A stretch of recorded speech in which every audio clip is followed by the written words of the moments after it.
Payback সময় বা payback period থেকে ইংরেজিতে বলা হয়। পেব্যাক সময় মানে আসলে পেব্যাক, ব্যাক মানে হলো ফেরত, তাই না? পেব্যাক মানে হলো আমি একটা ব্যবসায় বা একটা প্রকল্পে যে টাকাটা বিনিয়োগ করব কতদিন পর আমি সেই টাকাটা ফেরত পাবো, এটাকে বলা হয় পেব্যাক। বুঝতে পারছো? তাহলে পেব্যাক মানে হলো আমি একটা ব্যবসায় বা একটা প্রকল্পে যে টাকাটা বিনিয়োগ করব কতদিনে আমি সেই টাকাটা ফেরত পাবো। ধরো আমি কিছু টাকা নিয়ে একটা পুকুর করলাম যেখানে আমি মাছ চাষ করব। আমি কি এক বছরই মাত্র মাছ চাষ করব? অনেক কিছু করবো না। ধরো এই পুকুর করার জন্য আমার 1,00,000 টাকা খরচ হলো। এখন প্রথম বছর আমি এখানে মাছ ছাড়লাম, এই 1,00,000 টাকা কিন্তু আমার পুকুরের জমি কিনতে, পুকুর খরচ করতে সবকিছুতে খরচ হবে, তাই না? এটা কিন্তু আমার স্থায়ী খরচ, একবার থাকবে, এটা হলো আমার বিনিয়োগ। এখন প্রত্যেক বছর আমাকে মাছের পোনা কিনতে হবে, মাছের খাবার কিনতে হবে। মাছের পোনা কিনলাম, খাবার কিনলাম, এগুলো আমার খরচ। মাছ বিক্রি করলাম, আমার কিছু তো লাভ থাকবে। পরের বছর কেন মাছ চাষ করবো না? আবার মাছ চাষ করবো, পরের বছর আবার করবো, তাই না? এভাবে কয়েক বছর আমি করবো, যতদিন পুকুরটা আমি ব্যবহার করতে পারি। তো পেব্যাক মানে হলো এই যে আমি একটা প্রকল্পে যে বিনিয়োগ করলাম, এখান থেকে যে টাকাটা আমি বিনিয়োগ করবো সেই টাকাটা আমি যতদিনে ফেরত পাবো সেটাকে বলা হয় পেব্যাক পিরিয়ড। বুঝা গেছে? মনে থাকবে সবার? এবার বিষয় হলো পেব্যাকের অঙ্ক করার জন্য আমাদের কি দরকার আর পরীক্ষায় কি থাকতে পারে। পেব্যাকের অঙ্ক করার জন্য আমাদের একটা জিনিস দরকার, নগদ আন্তঃপ্রবাহ। কি দরকার? নগদ আন্তঃপ্রবাহ, মানে কত টাকা নগদ আসলো। আর থাকতে পারে দুইটা জিনিস। কয়টা জিনিস? প্রশ্নে থাকতে পারে নগদ আন্তঃপ্রবাহ, অর্থাৎ যা লাগবে তাই দেওয়া থাকতে পারে, অথবা থাকতে পারে নিট মুনাফা। কি থাকতে পারে? মুনাফা। ঠিক আছে? এই নগদ আন্তঃপ্রবাহ আবার দুই ভাবে থাকতে পারে, একটা হলো প্রতি বছর সমান আর একটা হলো প্রতি বছর অসমান। এরকম কেন হয় দেখো, যদি আমি আগের মতো চিন্তা করি যে আমি একটা পুকুর কিনলাম, পুকুরে মাছ চাষ করব, তাহলে প্রত্যেক বছর কি আমার সমান লাভ হবে? হবে না, কোনো বছর বেশি হবে, কোনো বছর কম হবে। আবার যদি আমি ওই টাকা দিয়ে একটা জমি কিনলাম, বাড়ি করলাম, বাড়ি ভাড়া দিলাম, তাহলে প্রত্যেক বছর সমান হবে না। তার মানে একটা বিনিয়োগ থেকে সমান টাকা আসতে পারে, অসমান টাকা আসতে পারে। তাহলে আমরা দেখবো আবার তিনভাবে অঙ্কটা করা শিখবো, যে সমান হলে কিভাবে পেব্যাক বের করতে হয়, অসমান হলে কিভাবে পেব্যাক বের করতে হয়, নিট মুনাফা দেওয়া থাকলে কিভাবে পেব্যাক বের করতে হয়। বুঝতে পারছো? যদি আমাদের নগদ আন্তঃপ্রবাহ সমান হয়, মানে প্রতি বছর আমরা সমান টাকা পাই, তাহলে আমাদের অঙ্ক করা খুবই সহজ। কেমন? তখন পেব্যাক সময় আমাদের জাস্ট একটা সূত্র, যে পেব্যাক সময় সমান সমান বিনিয়োগ ডিভাইডেড বাই নগদ আন্তঃপ্রবাহ। নগদ আন্তঃপ্রবাহ। ধরো বলা আছে যে একটা প্রকল্পে আমি 1,00,000 টাকা বিনিয়োগ করলাম, তাহলে এই 1,00,000 টাকা আমার বিনিয়োগ প্রতি বছর 20,000 টাকা করে পাওয়া যাবে। প্রতি বছর সমান 20,000, তাহলে নগদ আন্তঃপ্রবাহ 20,000, তাহলে পেব্যাক কত? 5 বছর। স্বাভাবিকভাবে হিসাব করে আমি যদি 1 বছরে 20,000 টাকা পাই, তাহলে আমি 5 বছরে 1,00,000 টাকা পাইতেছি, তাই না? তাহলে এটা খুবই সহজ। আর এটা কখনোই পরীক্ষায় আসে না। আসতে পারে অসমান, অর্থাৎ প্রতি বছরে যদি ভিন্ন ভিন্ন থাকে, তখন অঙ্কটা কেমন থাকে, যে ধরো একটি প্রকল্পে প্রাথমিক বিনিয়োগ 1,00,000 টাকা, প্রকল্পের আগামী 5 বছর যথাক্রমে এত টাকা এত টাকা এত টাকা এত টাকা, মানে 5টা টাকা দেওয়া থাকবে, এই টাকাগুলো পাওয়া যাবে। প্রকল্পের পেব্যাক সময় কত? বুঝা গেছে কথা? তাহলে ওইটা আমরা কিভাবে করবো দেখো। ধরো আমরা ধরে নিলাম একটি প্রকল্পে আমাদের বিনিয়োগ হলো 2,00,000 টাকা, ঠিক আছে? আর আমাদের 5 বছরের নগদ প্রবাহ ধরো 10,000, 50,000, 40,000, 1,20,000 আর ধরো 5,000। এইগুলো আমাদের নগদ আন্তঃপ্রবাহ 5 বছরের। এখন পেব্যাকটা আমরা দুই ভাবে করতে পারি, ঠিক আছে? প্লাসের মান দিও, মাইনাসের মান দিও। প্রথমে প্লাসেরটা দিয়ে করাই, যেভাবে তোমাদের বইতে আছে। এটা যদি বুঝবো বুঝলাম, ওইটা যদি না বুঝো তাহলে আমরা মাইনাসের মান দেব, ঠিক আছে? প্রথমে আমরা এরকম করা করে, এই হলো আমাদের ঘর, বছর, নগদ প্রবাহ, ক্রমযোজিত নগদ। অঙ্কটা খুব সহজ। দেখো বছরের উপরে প্রথমে দেখলাম 1, প্রথম বছর আমি কত টাকা পাইছি? 10,000। এই যে লিখলাম নগদ প্রবাহ করে 10,000, এখানে 10,000, অর্থাৎ প্রথমটা এখানে যা থাকবে এখানে সেম তাই লিখে দিতে হবে। বুঝতে পারছো? হ্যাঁ। দ্বিতীয় বছর কত পাইছি আমি? বিনিয়োগটা লিখবা না, আমি তো বললাম যে আগে যোগেরটা করাইছি, সেটা হলো বিয়োগের নিয়ম। আগে এটা দেখো, এটা আরো সহজ মনে হবে তোমাদের কাছে। দ্বিতীয় বছর কত টাকা পেলাম? তাহলে এখানে লিখলাম 50,000। আগে কত পাইছি 10 এখন কত পাইলাম 50 তাহলে মোট কত পাইলাম 60,000 তার মানে যেটা যোগ করে দিয়ে লিখলাম 60,000 তৃতীয় বছর কত পাইছি 40 আগের কত ছিল আমার পাওয়া 60 এখন পাইলাম কত 40 তাহলে মোট কত পাইলাম 1 লাখ চতুর্থ বছরে কত পাইছি আমি 1,20,000 আগের কত ছিল 1 লাখ বর্তমানে পাইলাম 1,20,000 তাহলে মোট কত হইলো 5 নম্বর বছর কত পাইছি 5,000 আগে ছিল কত তাহলে টোটাল কত হলো না এটুকু বুঝতে পারছো একেবারে সহজ জিনিস না একেবারে সহজ না এটুকু বুঝতে পারছো এরপর আমরা দেখবো লেখো এখানে লিখবো অতএব পে ব্যাক সময় তারপরে একটা সূত্র লিখবো a plus NCO minus b minus c NCO এটা মানে হলো net cash outflow net cash outflow মানে নগদ বহিঃপ্রবাহ সহজ কথায় বললে আমরা কত টাকা বিনিয়োগ করলাম সেটা ঠিক আছে আচ্ছা এর মান কিভাবে বের করব দেখো আমরা যে টাকা বিনিয়োগ করলাম কথাটা মনোযোগ দিয়ে শোনো আমরা যে টাকা বিনিয়োগ করলাম তার কাছাকাছি কিন্তু কম কাছাকাছি কিন্তু কম আমরা কোন বছরে পাইছি সেই বছরের সংখ্যাটা হলো a আমি কত টাকা বিনিয়োগ করছি 2 লাখ এই দিকে তাকাও 2 লাখের চাইতে কম 2 লাখের চাইতে কম কম কোনটা আছে 1 লাখ 1 লাখের পরে কত আছে 2 লাখ 20 2 লাখ পার হয়ে গেছে না তাহলে কত আছে এখানে 1 লাখ আমি কোন বছরে পাইছি কোন বছরে দ্বিতীয় বছরে তার মানে এর মান হলো এখানে 3 3 এই যে 3 এর পাশে লিখে দিবা a ক্লিয়ার আচ্ছা যোগ এনসিও মানে আমি কত টাকা বিনিয়োগ করছি আমি কত টাকা বিনিয়োগ করছিলাম 2 লাখ এই যে লিখলাম 2 লাখ ঠিক আছে মাইনাস বি মানে হলো ওই মানটা মানে 1 লক্ষ সরি 2 লক্ষ চেয়ে কম যে মানটা ছিল কত টাকা ছিল 1 লাখ এই যেটার পাশে লিখে দিবা বি এটার পাশে কি লিখবা বি তাহলে যে বি মান হলো 1 লক্ষ টাকা আর এই সি মানে হলো এর পরের বছর এর পরে কত বছর আছে ওই বছর আমরা কত টাকা পাইছি 1 লাখ 20 এই টাকাটা হলো সি মান 1 লাখ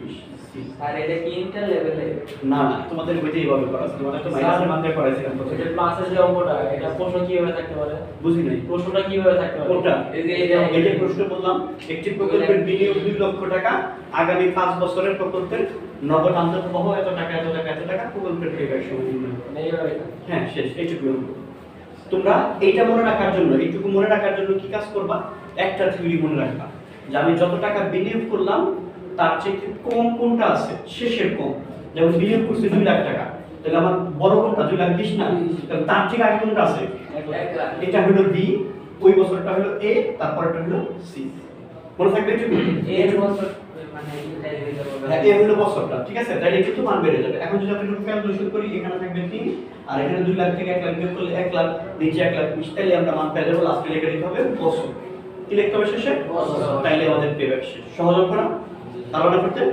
পারবা না তুলে নাও এই অঙ্কটা তুলে নাও এটা তো দেখো আমরা নগদ আন্তঃপ্রবাহ দিয়ে কিন্তু আমরা পেব্যাক নির্ণয় করা শিখলাম তাই না এখন প্রশ্ন যদি একটু কঠিন হয় তখন আমাকে নগদ আন্তঃপ্রবাহ দেওয়া থাকবে তখন প্রশ্নটা কেমন থাকবে যে একটি প্রকল্পের বিনিয়োগ 2 লক্ষ টাকা আমরা লিখলাম যে বিনিয়োগ থাকলে প্রকল্পের 2 লক্ষ টাকা এরপর বলা থাকবে প্রকল্পটির আগামী 5 বছরের নিট মুনাফা কি বলা থাকবে 5 বছরের নিট মুনাফা আগেরটা বলা ছিল কিন্তু নগদ আন্তঃপ্রবাহ এখন কি বলা থাকবে নিট মুনাফা। তাহলে এই অঙ্কটা করার সময় পেব্যাকের অঙ্ক করার সময় প্রথমেই তোমাকে দেখতে হবে যে যতগুলো বছর দেওয়া আছে ওই বছরে কি দেওয়া আছে কিসের টাকা দেওয়া আছে নগদ আন্তঃপ্রবাহ দেওয়া আছে নাকি নিট মুনাফা দেওয়া আছে বুঝা গেছে কথা এইটা হলো প্রথম কাজ আচ্ছা এবার আমরা ধরলাম আমাদের 5 বছরের নিট মুনাফা দেওয়া আছে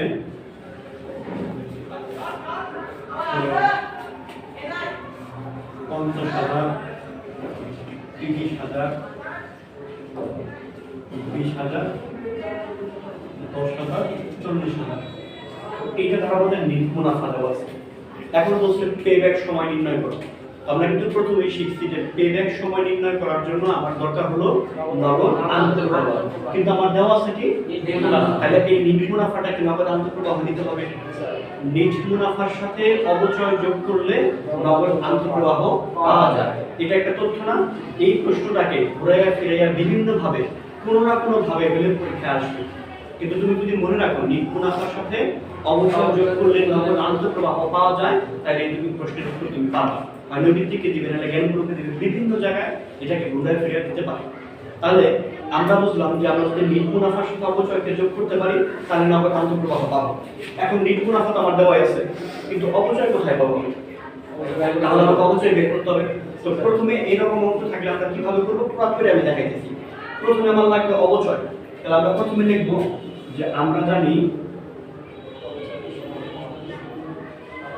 অবচয় সমান সমান হলো বিনিয়োগ।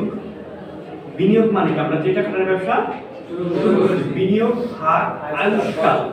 বিনিয়োগ ভাগ আয়ুষ্কাল মানে হলো ব্যবসাটা যত দিনের জন্য, কত বছরের জন্য লেখা আছে এখানে? 5 বছর। তোমরা এটাও মনে রাখতে পারো, আয়ুষ্কাল যদি তোমাদের জন্য কঠিন হয়ে যায় মনে রাখবে বছর সংখ্যা। সহজ হয়ে গেল না? যত বছর থাকবে তত বছর, বছর সংখ্যা। তাহলে দেখো মানে ভগ্নাংশ মূল্য আছে মাইনাস ভগ্নাংশ মূল্য। ভালো কথা মনে করছো। যদি কোনো ব্যবসায় দেওয়া থাকে ভগ্নাবশেষ মূল্য এত টাকা, সাধারণত এসএসসি লেভেলে থাকে না। যদি থাকে তাহলে এই বিনিয়োগ থেকে ভগ্নাবশেষ মূল্যটাকে বিয়োগ করে বাদ দিতে হবে, বিয়োগ করে নিতে হবে, ঠিক আছে? যদি থাকে, না থাকলে নাই, ভগ্নাবশেষ মূল্য থাকলে বিয়োগ করে নিতে হবে, ঠিক আছে? আচ্ছা, তো ধরলাম আমাদের আয়ুষ্কাল আছে কত টাকা, সরি বিনিয়োগ আছে কত টাকা? 2 লক্ষ টাকা লিখলাম, আর আয়ুষ্কাল হলো 5 বছর। তাহলে আমাদের অবচয় কত আসতেছে? 40,000 টাকা, ঠিক আছে? 1 বছরের অবচয় 40,000 টাকা। তাহলে আমাদের 5 বছরের নিট মুনাফা আছে, প্রত্যেক বছরের অবচয় আছে। তাহলে আমরা খুব সহজেই নগদ আন্তঃপ্রবাহ বের করতে পারি। সেটা কিভাবে বের করবে? একটু করার পর লিখবা যে নগদ আন্তঃপ্রবাহ নির্ণয়। লেখার পরে যত বছর থাকবে তার চাইতে একটা বেশি রাখবা। আমাদের কত বছর আছে? 5 বছর আছে। তাহলে আমরা কয়টা রাখবো? 6টা। এখন প্রথম করে লিখলাম আমি বিবরণ, বাকি করে যে প্রথম বছর, দ্বিতীয় বছর, তৃতীয় বছর, চতুর্থ বছর, পঞ্চম বছর। এখন প্রথমে লিখবো বিবরণের পরে নিট মুনাফা। নিট মুনাফা মানে যে মুনাফা আমার দেওয়া আছে। আবার 50 বছরের মুনাফা কত? 50। পরের বছর 30 20 10 40 এইটুকু কিন্তু আমি জাস্ট প্রশ্ন দেখে দেখে তুলে দিই আমার কোন বছরের মুনাফা, তাই না? আর অবচয় কিন্তু প্রত্যেক বছরের সমান 40,000। তাহলে এখানে লিখব যোগ অবচয় অবচয়।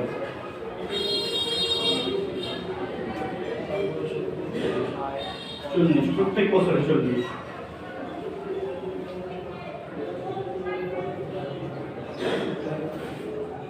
ঠিক আছে?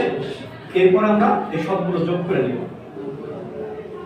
যোগ করলে কত হয় দেখো? 90।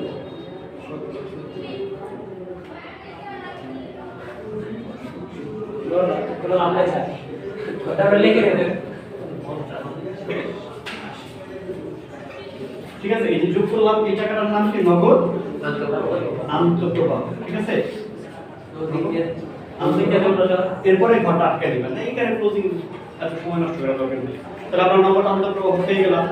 এরপরে আমরা আগের নিয়মে পেব্যাকটা করে দেব। ঠিক আছে? আগের নিয়মে কিভাবে সেটাও দেখা যাচ্ছে। এইটুকু কি বুঝতে পারছো সবাই?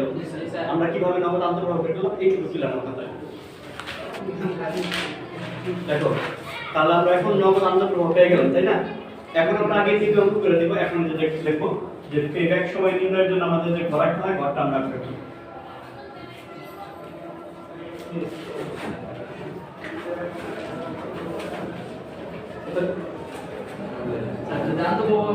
না থাকলে তো বের করে নিতে হবে। জিবে তো শিখে গেছে তখন যাবো।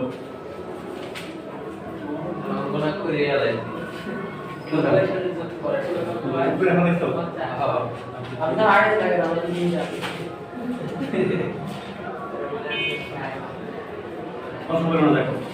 এখন এই যে নগদ প্রবাহ মানে কিন্তু আমরা শেষে যোগ করে যে টাকাগুলো পাইছি সেগুলো কিন্তু আমাদের নগদ প্রবাহ। ঠিক আছে? তাহলে প্রথম বছর দেখো, প্রথম বছর আমরা কত টাকা পাইছিলাম যোগ করে? 90,000। এই যে আমরা লিখলাম 90,000। তাহলে এখানেও 90,000। দ্বিতীয় বছর আমরা কত টাকা পাইছি? তাহলে আগের 90 আর বর্তমানে 70 কত হবে? 1,60,000। তৃতীয় বছরে আমরা পেলাম হলো 60,000। তাহলে আগের 1,60,000 আর এখন 60, 2,20,000। তাহলে চতুর্থ বছরে আমরা পেলাম 50,000 টাকা। আগে 2 লক্ষ 20 আর 50 2 লক্ষ 70 পঞ্চম বছর আমরা পেলাম 80,000 টাকা দিলাম 2 লক্ষ 3 লক্ষ 50। তো এরপর আমরা ভাগটা দিব, ঠিক আছে? এখন দেখো অতএব পেব্যাক সময় সূত্র লিখি আমরা a plus MCO minus b minus divided by c। এবার দেখো আমরা বের করি আমার বিনিয়োগ কত টাকা ছিল, এইটুকু লক্ষ্য করে সবাই বিনিয়োগ কত ছিল। এখন দেখো তো 2 লক্ষের চেয়ে বেশি কোনটা, 2 লাখ 20। তার ঠিক উপরে কোনটা 1 লাখ 60। এটা 2 লাখের চেয়ে কম, তাহলে এই যে এখানে আগে b দিয়ে ফেলাই, এটা হলো b আর এইটার যে বছর এটা হলো a, এর পরের বছরের 60,000 এটা হলো c। তাই গেল সমাধান আমাদের। এবার দেখো এর মান হলো 2 যোগ এনসিও মানে বিনিয়োগ, বিনিয়োগ হলো 2 লক্ষ টাকা, b এর মান কত 1 লক্ষ 60,000 টাকা, c এর মান 60,000 শুধু 60,000 টাকা। এখন ক্যালকুলেশন করলে হয়ে যাবে, ক্যালকুলেশন করা হয়ে যাবে অনেকগুলো হয়েছে। জি স্যার, লাস্ট থেকে 7 আছে স্যার। তাহলে 2.67 বছর, তাহলে ক্যালকুলেশন করলে আমরা পাই যাবো 2.67 বছর। তাহলে এই পদ্ধতিতে পেব্যাক সময় হলো 2.67 বছর। তো পেব্যাকের এই সমস্যাটাই থাকে। আরেকটা যেটা একটু আগে বললাম, যদি কখনো ভগ্নাংশের মূল্য থাকে তাহলে অবচয় করার সময় কি করতে হবে, ভগ্নাংশের মূল্যটা বিয়োগ করতে হবে, ঠিক আছে? ভগ্নাংশের মূল্যটা বিয়োগ করতে হবে, তখন যে টাকাটা বের হবে। হ্যাঁ, তখন কিন্তু আরো একটা কাজ করতে হয়, যেটা কারণে বললাম তোমাদের আসবে না। তারপর শুনে রাখো, যদি অঙ্কে ভগ্নাংশের মূল্য দেওয়া থাকে মানে তখন প্রশ্ন থাকবে কেমন, একটি প্রকল্পের বিনিয়োগ 2 লক্ষ টাকা, প্রকল্পের ভগ্নাংশের মূল্য 50,000 টাকা, তারপর লেখা থাকবে আগামী 5 বছরের নিট মুনাফা এত টাকা। তখন অবচয় বের করার সময় মনোযোগ দিয়ে শুনুন, অবচয় বের করার সময় বিনিয়োগ থেকে ভগ্নাংশের মূল্য বিয়োগ করে বাদ দিয়ে যে টাকা হয় সেটাকে বছর সংখ্যা দ্বারা ভাগ করতে হবে, ঠিক আছে? আচ্ছা, অবচয় পেলাম। এবার আমি নগদ আন্তঃপ্রবাহ বের করব, প্রত্যেক বছরের মুনাফার সাথে অবচয় যোগ করব, কিন্তু শেষের বছরে যায় একেবারে শেষের বছরে যায় নিট মুনাফার সাথে অবচয় যোগ করব, সেইটার সাথে আবার ভগ্নাংশের মূল্য যোগ করতে হবে, ঠিক আছে? এই কারণে বললাম এটা তোমাদের আসে না, ঠিক আছে? শেষ বছরে যায় ভগ্নাংশের মূল্য সাথে আবার যোগ করতে হয়, কারণ নগদ আন্তঃপ্রবাহ মানে কি, আমি কত টাকা পেলাম। তো লাস্টের বছরে তো আমি ভগ্নাংশের মূল্য মানে কি, যখন এটা আমি বিক্রি করে দিলে কত টাকা পাবো, তাহলে ওই বছরে যদি আমি আবার বিক্রি করে দিই তাহলে আমি টাকা পেলাম না। এই কারণে এটা যোগ করতে হয়, ভগ্নাংশের মূল্য শেষের বছরে নগদ আন্তঃপ্রবাহ নির্ণয় করার সময় এটা যোগ করতে হয়, বুঝতে পারছো? এটা থাকার সম্ভাবনা খুবই কম, সবচেয়ে ক্রিটিক্যাল মানে যেগুলো থাকতে পারে, এর চেয়ে ক্রিটিক্যাল দেয় না, বোঝা গেছে? আচ্ছা, ঠিক আছে।